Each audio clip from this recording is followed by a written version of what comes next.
ठीक है, तो मैं ये बता रहा था आपको कि लेस देन रीजन के लेफ्ट हैंड साइड के रिस्पेक्ट से अगर ये टेल इस तरफ मुड़ के बनी हुई है, नो पॉइंट इस तरफ बना हुआ है और माउथ इस तरफ है, तो ये left hand side is less than right hand side. और अगर लेफ्ट हैंड साइड के रिस्पेक्ट से ये माउथ इस तरफ मुड़ के बना हुआ है, टेल राइट हैंड साइड की तरफ मुड़ के बनी हुई है, तो left hand side is greater then right hand side.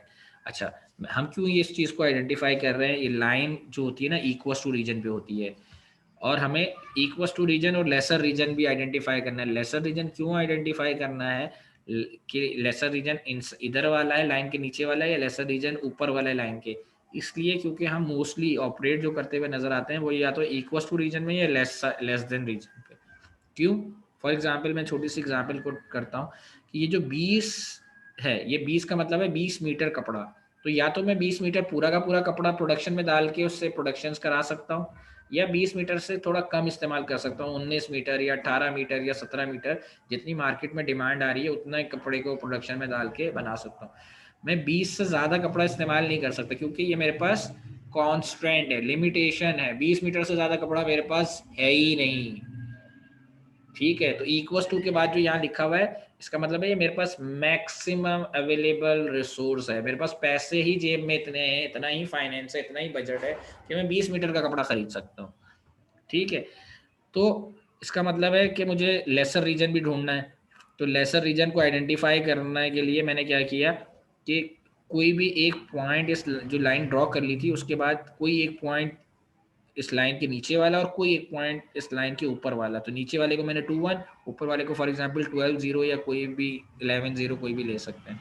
दोनों पॉइंट यहाँ पुट करके रिजल्ट्स देखेंगे और फिर आइडेंटिफाई करेंगे कि लेसर रीजन कौन सा है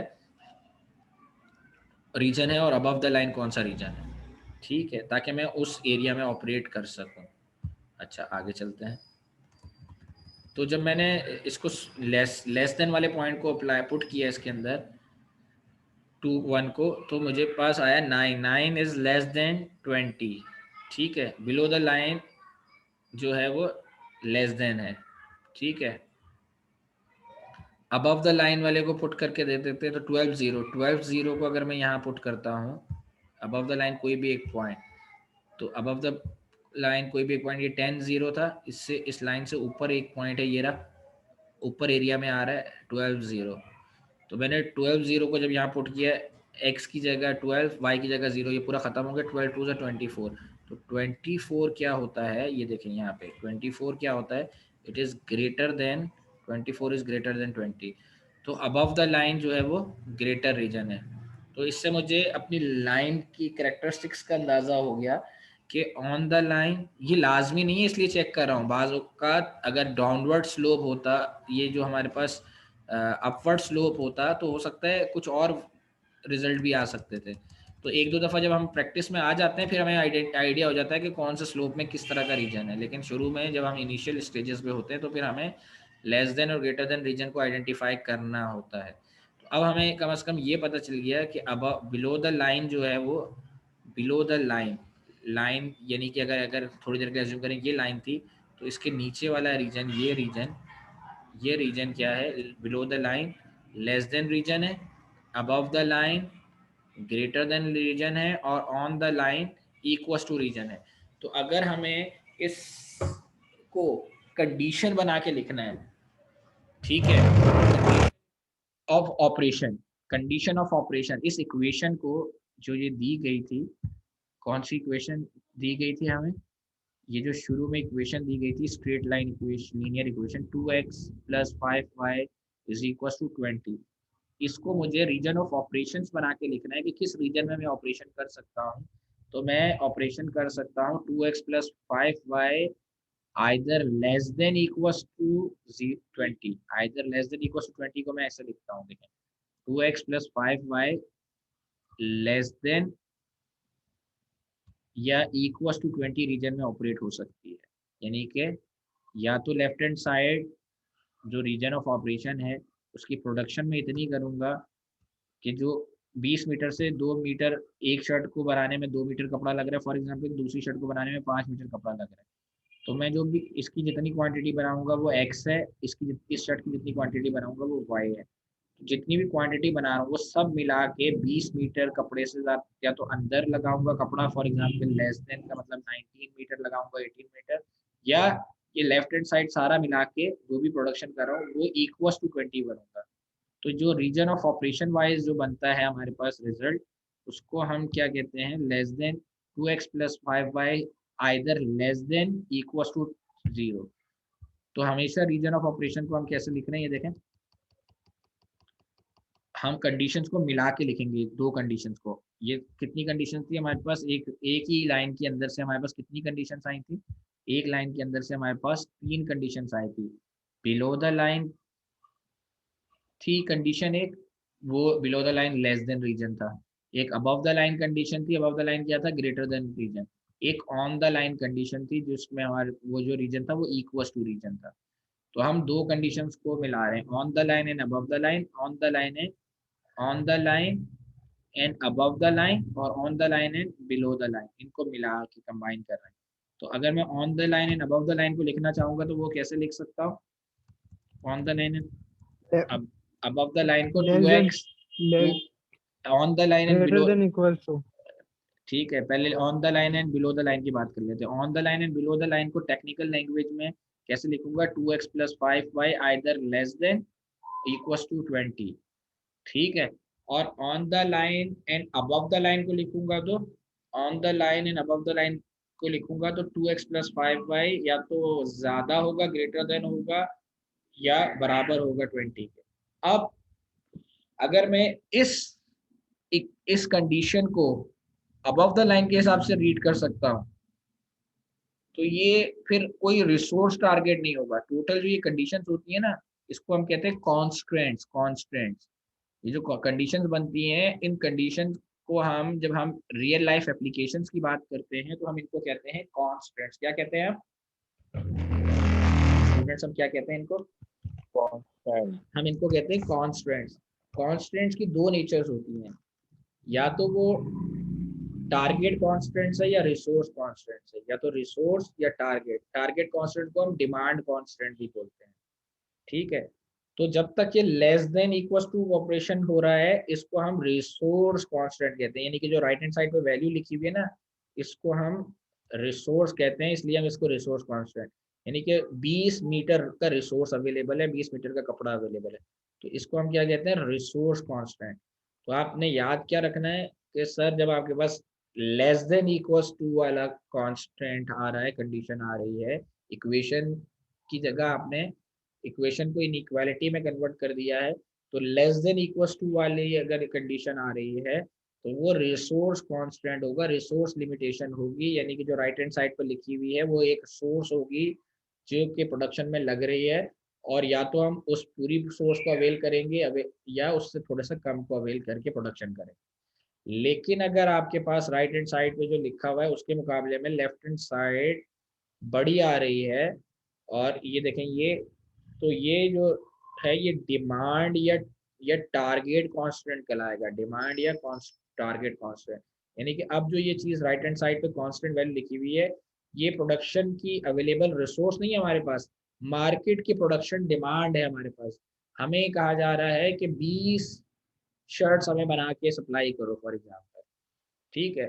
तो जो भी डिमांड होती है मार्केट की, उसके हिसाब से जब हम बात करते हैं तो हमेशा हम या तो डिमांड जितनी होती है उतना बनाते हैं या उससे ज़्यादा बनाते हैं। तो डिमांड कॉन्स्टेंट्स हमेशा हमारे पास या तो बराबर होते हैं या ग्रेटर देन होते हैं। लेफ्ट हैंड साइड पे जो चीज़ बना रहे हैं हम, या तो मार्केट की डिमांड के हिसाब से पूरा इज इक्वल टू 20, पूरा 20 शर्ट्स। अच्छा, यहाँ अवेलेबल रिसोर्स था तो मीटर क्लोथ की बात कर रहे थे, यहाँ यूनिट्स की बात कर रहा हूँ। 20 शर्ट्स रिक्वायर्ड है, तो चाहे फुल स्लीव शर्ट्स हो या हाफ स्लीव शर्ट्स हो, दोनों मिला के टोटल शर्ट्स हमें कितनी चाहिए, फॉर एग्जाम्पल 20 शर्ट्स की डिमांड कर दी गई है, ठीक है, ग्रेटर देन इक्वल टू 20। तो अब लेफ्ट हैंड साइड पे जो हम प्रोडक्शन कर रहे हैं, यानी कि ये जो यूनिट्स बना रहे हैं, ये दोनों यूनिट्स मिला के कंबाइनली या तो पूरे के पूरे 20 बनाएंगे या 20 से ज्यादा बनाएंगे। क्यों, प्रोडक्शन या डिमांड या टारगेट कांस्टेंट के ऊपर जो left and right hand side में जो वैल्यू नंबर लिखा होता है, उसके हिसाब से इस कंडीशन को ग्रेटर देन इक्वल टू क्यों रखते हैं, क्योंकि इन केस अगर इक्वल टू है, अगर 5 शर्टों की डिमांड है मार्केट में, या इस केस में फॉर एग्जांपल 20 शर्टों की डिमांड है, 20 में से कोई डिफेक्टिव माल आ गया, कोई डिफेक्टिव पीस आ गया, तो उसकी रिप्लेसमेंट हम पे कर सकें। उसकी रिप्लेसमेंट पे करने के लिए हमारे पास या तो एडिशनल यूनिट बने होंगे, तभी हम रिप्लेसमेंट दे सकते हैं। इसलिए हमेशा डिमांड कॉन्स्टेंट के हिसाब से जो हम काम करते हैं अपनी जो है वो प्रोडक्शन में, वो डिमांड जितने यूनिट्स की होती है उससे 1-2 यूनिट, या तो पूरे के पूरे उतने ही, जब हमें अपनी क्वालिटी पे पता होता है कि हमारी क्वालिटी पे कॉम्प्रोमाइज नहीं हो सकता, तो या तो पूरे के पूरे यूनिट बनाएंगे, 20 है तो 20 ही बनाएंगे, या 20 से 21, 22, 23 1-2 यूनिट एक्स्ट्रा बनाएंगे कि इन केस कि हमारे कोई पीस में डिफेक्ट आ गया तो हमारे पास रिप्लेस करके एट द सेम टाइम हमारे पास देने के लिए हो। ये नहीं हो कि हमें उनको वेट कराना पड़े और फिर से प्रोडक्शन करें और उसके अंदर प्रोडक्शन प्रोसेस से पूरा गुजरे, टाइम लगे और उसको डिले से हमें रिप्लेसमेंट पीस देना पड़ जाए। तो हम उससे हमेशा प्रोडक्शन इजाफी करते हैं। ये बात समझ आई? रिसोर्स कांस्टेंट, इसलिए हम इसको आर आर यानी कि रिसोर्स कांस्टेंट कहते हैं। Resource, RESOURC, resource. और इसको टारगेट, TARGET, टारगेट, और डिमांड, टी या डी, टी और डी, OR लिख रहा हूँ यहाँ पे। सर हम ऐसा कह डिमांड, सकते हैं, अगर प्रोड्यूसर के पर्सपेक्टिव से बात होगी तो वहाँ रिसोर्स होगा, और जहाँ मार्केट की है हम वो देख रहे होंगे तो वहाँ टारगेट और डिमांड होगी। देखें एक ही चीज के अंदर हमारे पास एक ही कांस्टेंट के अंदर, अभी तो हम अलग अलग कंडीशन पढ़ रहे हैं ना, एक ही सिनेरियो जब हम डिस्कस कर रहे होंगे, एक वर्ड प्रॉब्लम डिस्कस कर रहे होंगे, तो उसमें एट अ टाइम हमारे पास लिमिटेशन दोनों तरह की आ सकती है। फॉर एग्जांपल मेरे पास कपड़े की एक लिमिटेशन है, ठीक है, और फॉर एग्जांपल मेरे पास एक मार्केट की डिमांड की भी एक लिमिटेशन आई हुई है। तो मैं कुछ चीज़ों पे लिमिटेड हूँ कि भाई मार्केट की डिमांड डिमांड क्या आई हुई है, तो उसका कांस्टेंट क्या है, ठीक है, वो कांस्टेंट बनेगा। बस समझा ये रहा हूँ कि एट अ टाइम हमारे पास अपनी रिसोर्स की लिमिटेशन भी होती है, और एट अ टाइम हमारे पास मार्केट से डिमांड भी आ रही होती है। तो जो रिसोर्स वाले कांस्टेंट बनेंगे वो याद रखना है, आपको पता होना चाहिए कि resource constants are always less than equal to. For example मैं ये दे दूं एक सवाल ऐसा करके, एक लिखा हुआ दे दूं, ये एक स्टेटमेंट, और मैं पूछूं आइडेंटिफाई, ऐसे 5-6 सवाल, 5-6 जो है ऐसी इक्वेशन बनी हुई दे दूं और मैं सिर्फ आगे सवाल ये पूछता हूँ identify resource and target constant. तो आपको पता होना चाहिए कि जब आपके पास constant term right hand side पे आ रही है सॉल्व करने के बाद, सिंप्लीफाई करने के बाद, और लेफ्ट हैंड साइड पे जो प्रोडक्शन की के वेरिएबल्स और कोफिशिएंट्स, और प्रोडक्ट वेरिएबल्स और कोफिशिएंट्स है, वो लेफ्ट हैंड साइड पे आ रहे हैं और इनके दोनों के दरमियान लेस देन इक्वल टू का कॉन्सेप्ट आ रहा है, तो ये रिसोर्स कांस्टेंट कहलाएंगे। और अगर कांस्टेंट नंबर को अलग करने के बाद और वेरिएबल्स टर्म को लेफ्ट हैंड साइड पे ले जाने के बाद, सिंप्लीफाई कर लेने के बाद, इन दोनों के दरमियान left hand side is greater than equal to the constant value का टर्म आ रही है, तो इसको हम डिमांड या टारगेट कांस्टेंट कहलाते हैं। पहले तो सबसे पहले आपको इन दोनों के दरमियान फर्क करना आना चाहिए, ठीक है, ताकि हमें ये तो पता चले कि हमारे रिसोर्सेज कौन सी है और हमारे पास मार्केट की डिमांड्स कौन सी है। ये बात क्लियर हो गई? सर अच्छा, इसमें ये ग्रेटर और लेस पॉइंट लेने का मतलब क्या तरीका है, या कोई भी हम जैसे 10 है तो 9.9 भी ले सकते हैं उसमें, हाँ, तो नीचे का पॉइंट। 9.9 भी लेसर है, लेकिन वो पॉइंट्स में वैल्यू हो रही थी ना, तो मैंने इसलिए एग्जैक्ट राउंड ऑफ फिगर ले ली। जाहिर सी बात है 10 से नीचे जो भी होगा 9.999 वो भी लेसर ही होगा। ठीक है सर।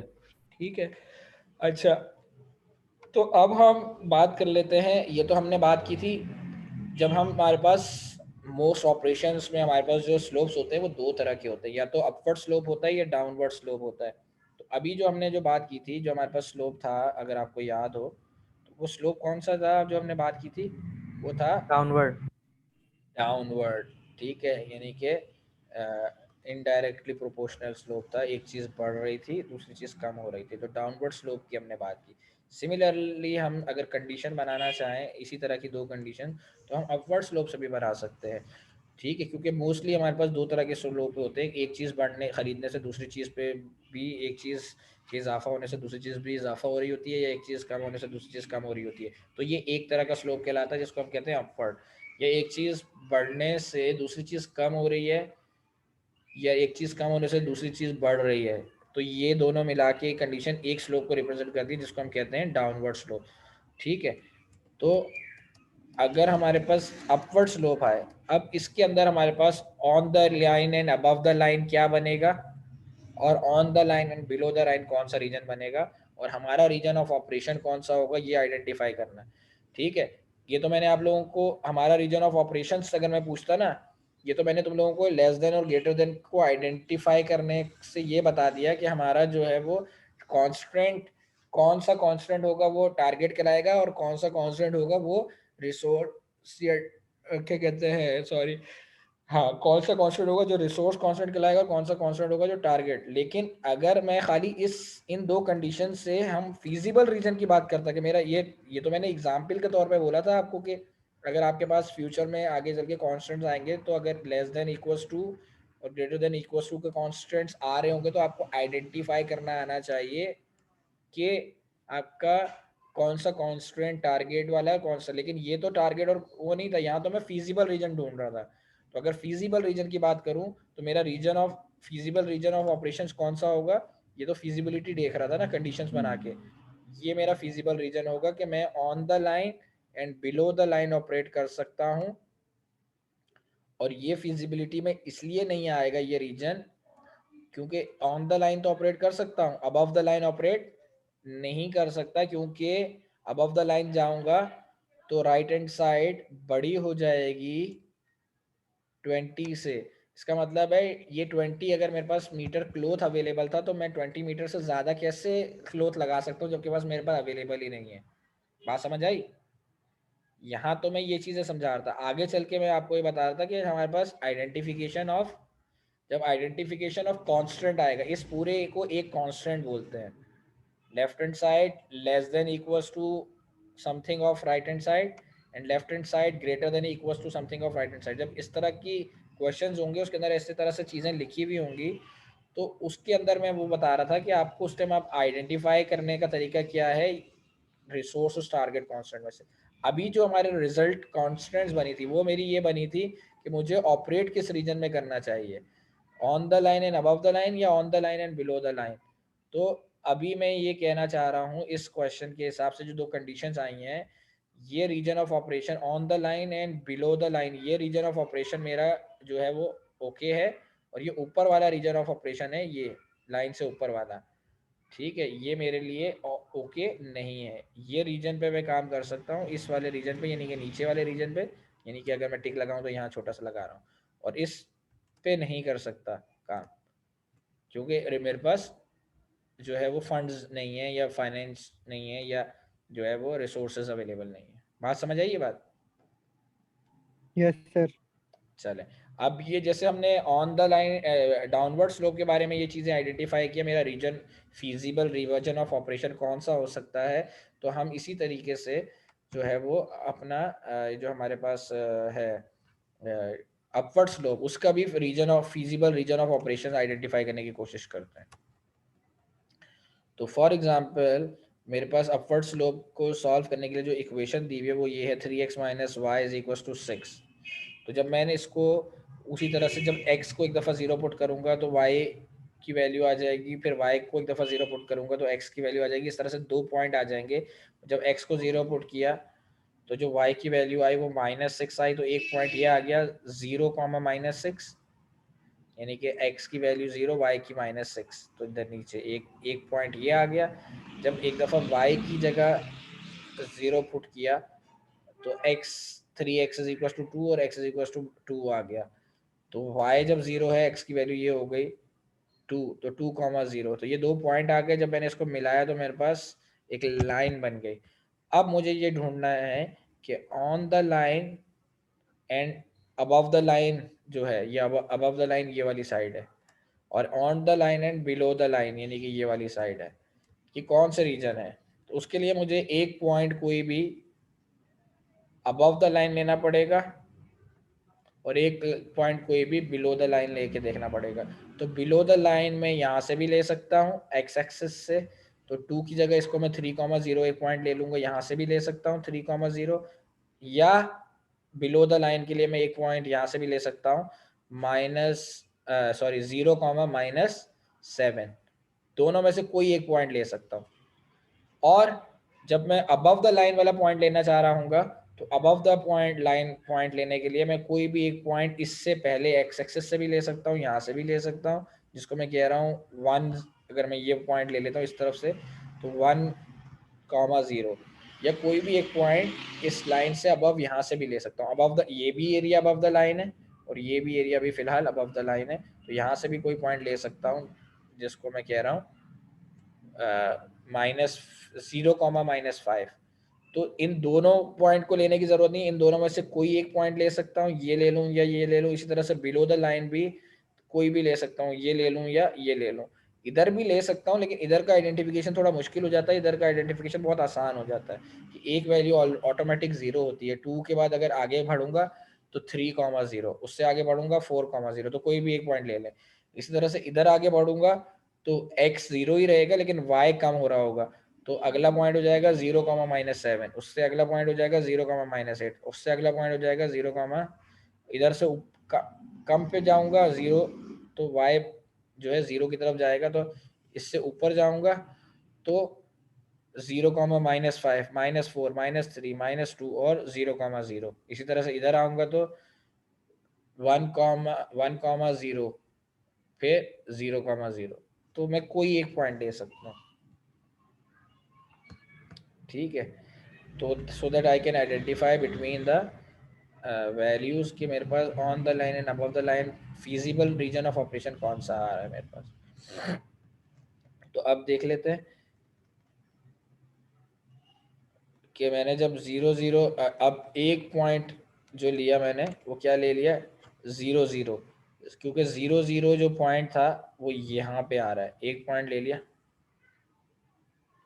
ये पॉइंट ले लिया 0,0 वाला पॉइंट कहाँ पे है, अबव द लाइन आ रहा था। तो जब मैंने 0,0 पुट कर दिया दोनों का तो पूरा 0 हो गया। एंड 0 और 6 के दरमियान क्या रिलेशन है, 0 जो है वो लेस देन होता है 6 से। तो अबव द रीजन तब में आ रहा था ना 0,0, ये देखे ना 0 और 0 यहाँ से लिया था, ये पॉइंट 0,0 वाला, ये पॉइंट लिया था ना, ये वाला पॉइंट लिया था ओरिजिन वाला 0,0, जहाँ x भी 0 y भी 0, ये वाला पॉइंट था। तो ये अबव द लाइन आ रहा था। Above the line left hand side क्या आ रही है, अबव द लाइन अगर जाएं तो left hand above the line वाली साइड जो है वो लेस देन आ रही है राइट हैंड साइड की, तो ये लेसर रीजन है।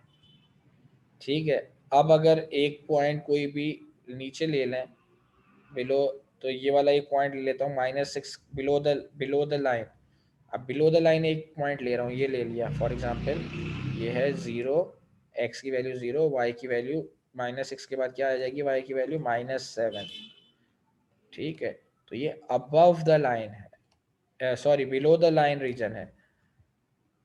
बिलो द लाइन रीजन का एक पॉइंट ले लिया। अब इसको उठा के अगर मैं यहाँ पुट कर दूं x की जगह 0 और y की जगह -7, सर ये मिड में आएगा?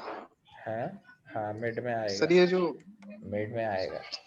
ठीक है, y सर की नहीं जगह देते ना सर, बहुत सर फिजिकल क्लास में करा दिया सर, बहुत मुश्किल हो रहा है सर ऑनलाइन क्लास में। अरे ये बहुत आसान है ये चीजें। सर ये तो आसान है मगर ऊपर नीचे हो रही हैं चीजें, आगे पीछे कभी नेट बंद हो रहा है, नहीं हो पा रहा सर। बहुत देर से इस पे मैंने जबरदस्ती करके रखा, फिर भी नहीं हो रहा सर मुझसे। हाँ